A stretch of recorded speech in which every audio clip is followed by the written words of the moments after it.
Good afternoon, everybody. My name is Jeff Grove. I'm the mayor of the city of LaSalle. I appreciate everybody here today. Again, we're going to try to share as much information we have today as we have. Again, it's a very fluid situation, but again, our goal is to be as transparent as possible and get the word out to everybody. I want to start off by just saying, thank God we had a situation where nobody was killed, nobody was seriously injured.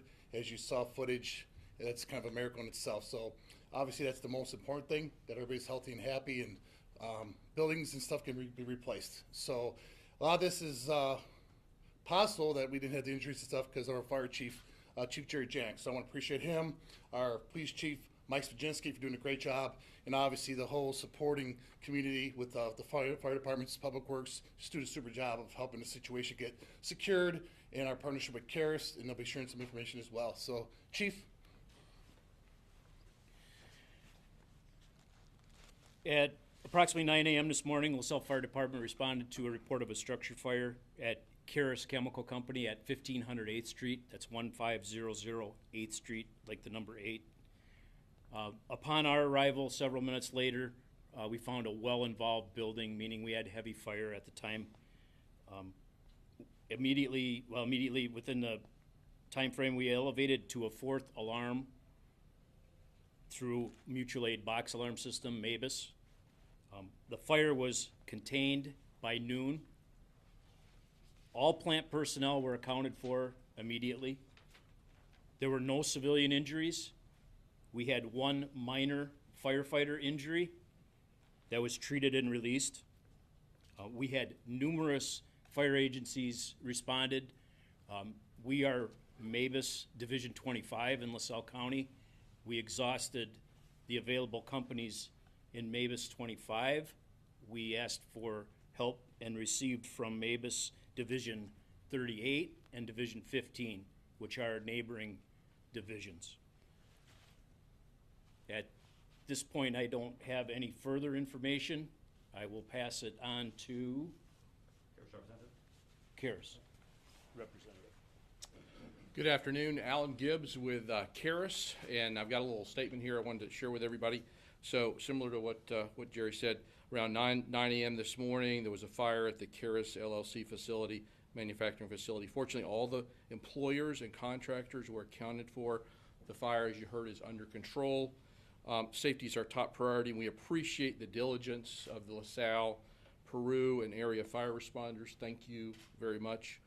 We've partnered with the local police and fire departments, as well as the DNR, OSHA, EPA, and others to prioritize the safety of our employees and our neighbors. Thank you to those groups for keeping us safe. Some of the material that was released during the incident, potassium permanganate, is used as a drinking water material, so it's in your drinking water as a normal product.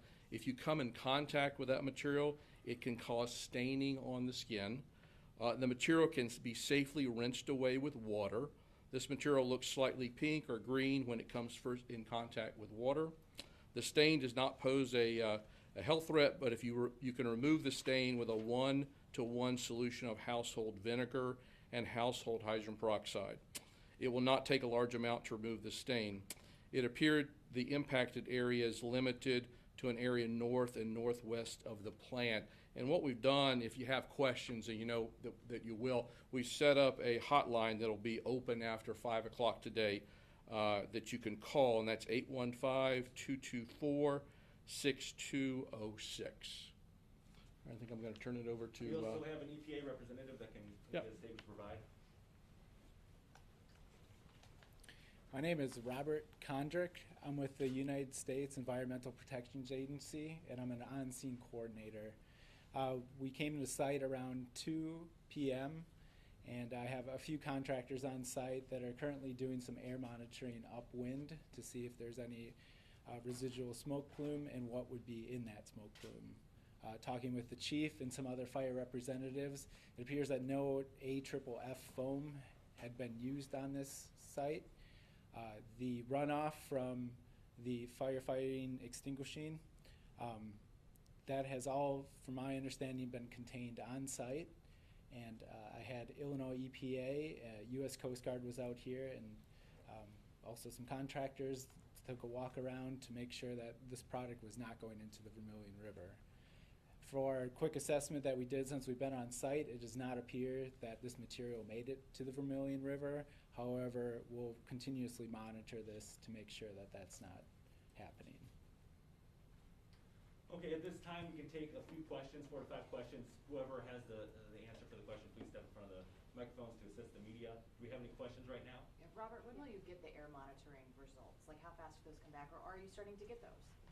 Yeah, so currently there's a team of 2 people, and they're going, I believe, from the Karis Chemical Factory north, which is the wind direction now, and I believe they're going maybe every few blocks or so, and then they're getting real-time sample data. So we'll compile that data, and we'll attempt to put it on a website, which we haven't brought up yet. Do you have any of those results preliminarily? I do not. Just as we were starting to come here is when they were starting to go out there. Residents who live around that area, what should they do? Should they still Uh, be cautious? For the incident command, I believe they have a shelter in place. At the time being, still yes, but that's going to be addressed here real quick. Okay. So I mean, at the time, it's a shelter in place. Once that's released, we'll determine what the next best step is. Is staining the biggest thing that you're worried about, or could people have other issues from it, health issues perhaps? I would defer to the local human health services for that. To follow that up, some people who live around that site had reported having oxidizing on their patio furniture and things outside, perhaps on cars. One woman posted a picture of a chair being eaten through by a substance. Can you guys speak to that? And you said, I can attest to that too. It's kind of why I'm here. We got a bigger plume than everybody else. It went directly over my house. It's this thick on my truck. And you're telling me to clean it up. There's nowhere in my property that I can't touch that has this stuff on it. It's everywhere. I was outside when it happened. It was in my hair, face, on my hands. And you're gonna tell me that this stuff isn't hazardous? It's hazardous. I'm not telling you that. I've seen what it does. Yeah, but you're trying to push it off onto somebody else. And I don't mean to be hot and bothered by it, but it's like nobody knows the answer and they want to push the problem off to somebody else. We are the residents here. I'm affected by this. I got 4 dogs. What am I supposed to do? You know, literally, what am I supposed to do? I can't, you're telling me don't touch it, stay inside. He's telling me, yeah, we got a shelter in place. I go a block over, it's not bad. And that's what amazes me, because I can see a block over cleaning up with vinegar, or where I live, vinegar, I can't clean all that. There's no way. My yard, what are my dogs gonna go back? What happens if they eat the grass? I looked up the safety concerns on this. You know what it is. There's a material safety data sheet on this stuff, and it's not good. So you guys are trying to play it off like it's nothing. To me, it's something. Right. Would you be able to provide us your contact information so we can get with you right after this? Yes. Thank you. Thank you. Al, question for you. Do you know how many employees were at the plant at the time or will be impacted by what happened here? You know, what does it look like for their jobs and the future of their work? Yeah, obviously, we're in the process of being very, very thankful that all the people, both the contractors and the employees, were accounted for very rapidly, and everybody was okay. So, fantastic news there. Obviously, there's going to be a lot of assessment going on and a lot of cleanup efforts going on. That's going to keep a lot of people busy for quite a while. What is the cause of the fire, the preliminary cause? So a lot of questions are around that, and you know, that's noticeably absent because we're really investigating that. It's under investigation. Yep. you don't have any Head idea count? what may have caused it or where in the building it started It was in our warehouse. in your warehouse? Yeah. And do you have a head count? How many people were there? I don't have that memorized, sorry, but yeah, probably 90, something like that. Sir, can you elaborate on the pink and green substance and try to explain to us what it is and if there are health concerns per that gentleman's concern? Yeah, so one of the things that I would encourage is we gave the telephone number. If you have a specific concern, we'd be glad to talk to you. But as I said in the statement, potassium permanganate is used as an oxidizer in your drinking water. And so it's oxygen basically. So it's a good chemical that cleans up the drinking water. When it's in the form that it's in, it can create a problem. It oxidizes and then it turns into a dust. And so it's all about where is that material, and that's why we want to talk to you individually. So that's what was burning, that oxidizing material? Yeah, it could. Yeah, that's what the MSDS would say. Is that the chemical that was burning? No, I don't know. We need to talk to the person and understand what their specific concern is. What is it that Karis manufactures? We make potassium permanganate. Mayor, can you explain what has this day been like since you first got the call of this and got on scene?